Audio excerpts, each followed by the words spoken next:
Hello, everyone. Raymond Mhor, Kilted Pepper. How's everybody doing this morning? You're watching Coffee with Ray. Good stuff this morning. Yep, good stuff. What I'm doing this week is kind of focusing on better health, better living, better eating. And that's, I'm kind of explaining, some of the things that I do in regards to the 1950s diet. Um, Itchy nose. Sorry about that. But what I'm doing here is just sharing some of the stuff that I do because this works. And I know it works for me, so it might work for you too. But in essence, what the 1950s diet is a low carb diet that kind of follows along what our great grandparents did. I mean, back in those days, they didn't have all the processed food and all the complex carbs and all this other junk that we're just feeding into our bodies. And, and because of that, they were actually rather healthy and looking very trim and very fit without a gym on every corner.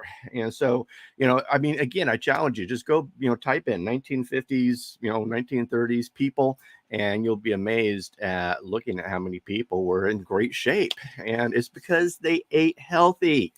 And eating healthy back then was basically focusing. And then again, they didn't really have to focus. It's just what they did in everyday life, but eating low carb. And so not a lot of the fillers and all this other junk, hamburger helper and Pringles and all that stuff. But what I thought I would share with you today is my secret superpower drink that I drink in the morning. And I have to admit, there's two of them that I do.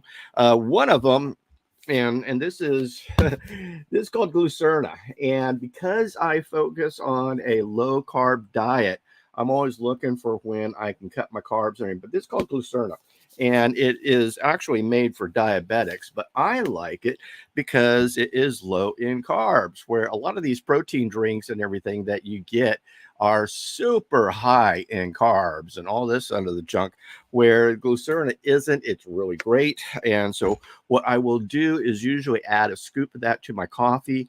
I have one of those coffee frothers, and I just stick it down in there, it blends it up, stirs it up, and it just makes my coffee taste really good.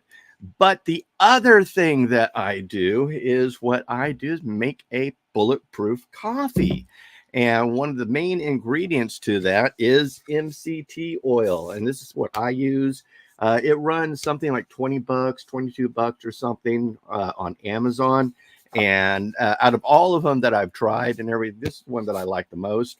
But what Bulletproof Coffee, and believe it or not, Bulletproof Coffee has been around for ages. Well, actually, Bulletproof Tea, because back in the Himalayas or up in the Himalayas or back in those area mountainous regions and everything, what the nomads would do is drink what's called buttered tea. It's also known as buttered coffee. But what you're doing is you're adding good fats in the morning, and it is fat that feeds your brain, not carbs, not sugar. It is fats. And so a lot more of those positive, good fats that you are able to give yourself in the morning feeds your brain, feeds your liver, and just really energizes you during the day. I find that I usually don't eat probably around 12, 1 o'clock, because I'm having my bulletproof coffee. And what I've done is I've actually put my recipe down below in the description. And it's kind of a pain in the butt to make every morning, but once you get in the habit, it's good to go. And I've got my blender right there next to my French coffee press and my water, my tea kettle. And I make bulletproof coffee all the time. But again, one of the main ingredients is MCT oil. This is derived from coconuts. And what they found is these are called medium chain triglycerides. Triglycerides, I believe. I forget the name of MCTs, but what they do is they just feed your body that energy that you need in the morning. And a nice byproduct of that is it also helps produce ketones. Ketones burns fat, where a lot of our diet today is focused on burning carbs, converting those carbs into sugar, and then, burning them. This is why we have so many people who are insulin dependent or type 2, this, that, or the other. And, it's because we've just been eating, years and years and years of this carb filled diet which Americans are eating today. And again, we saw this change somewhere around the 1960s, where McDonald's and fast food and everything came into play. We then saw more processed food come in the 1970s, and actually fake food in the 1980s. But this is something that our ancestors used to drink, is buttered coffee. And it consists of MCT oil, having some grass-fed butter, and a good brand for that is Kerrygold, which is grass-fed butter. And then I blend it up in a blender. I use something called monk fruit, and you only need like a little bit. I've got a container of monk fruit, and I have these special little spice spoons they're measuring spoon, and you can get them on Amazon too. But I use a little spice spoon for this big cup of coffee, and it sweetens it really well.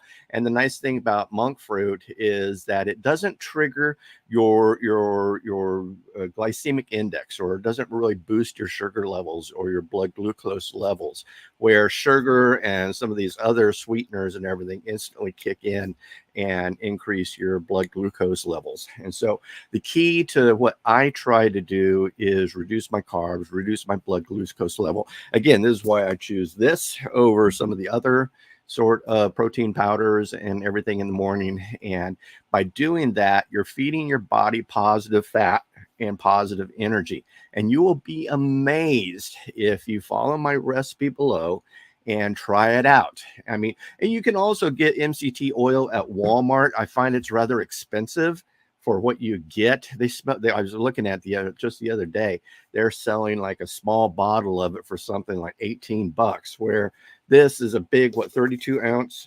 30 ounce bottle for just over $20. And again, this is the brand I've had for a long time, Nature's Way. And I love it. It does a great job. But by making yourself a bulletproof coffee every day in the morning, you will just be feeding your body these things that your body needs, and you'll be sharper, clearer, think faster.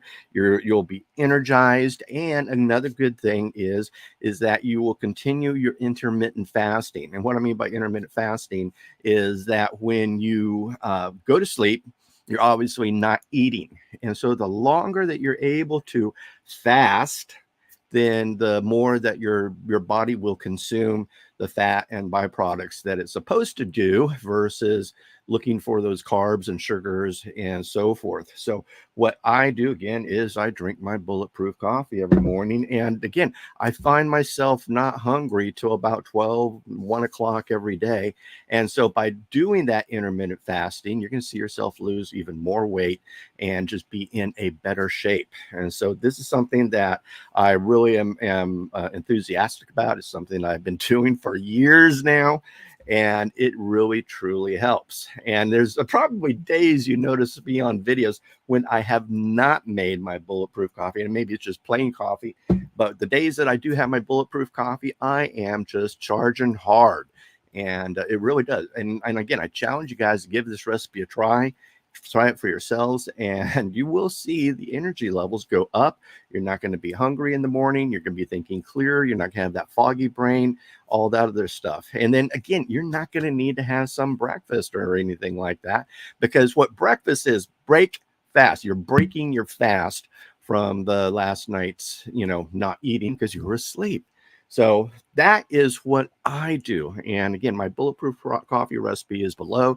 Give it a try. I also got a link in for the MCT oil, so give that a try as well. Again, you can buy it at Walmart or probably some of your other grocery stores and so forth. But I found it a lot more expensive versus getting it on Amazon. So hopefully this is good for you, helps you. And again, this week I'm kind of focusing on better health and better eating, and really following a 1950s diet. And these are some of the things that I do. And what I've done again is, by really focusing on the 1950s diet, I've probably lost about 30 pounds this past year.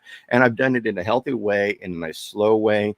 and it is good for me. So that's it, folks. Do me a favor, like, subscribe, share, ring that little bell, and be notified whenever I do post a new video or go live. Also, give me a thumbs up, thumbs up, thumbs up, thumbs up. And I hope this video has been helpful for you.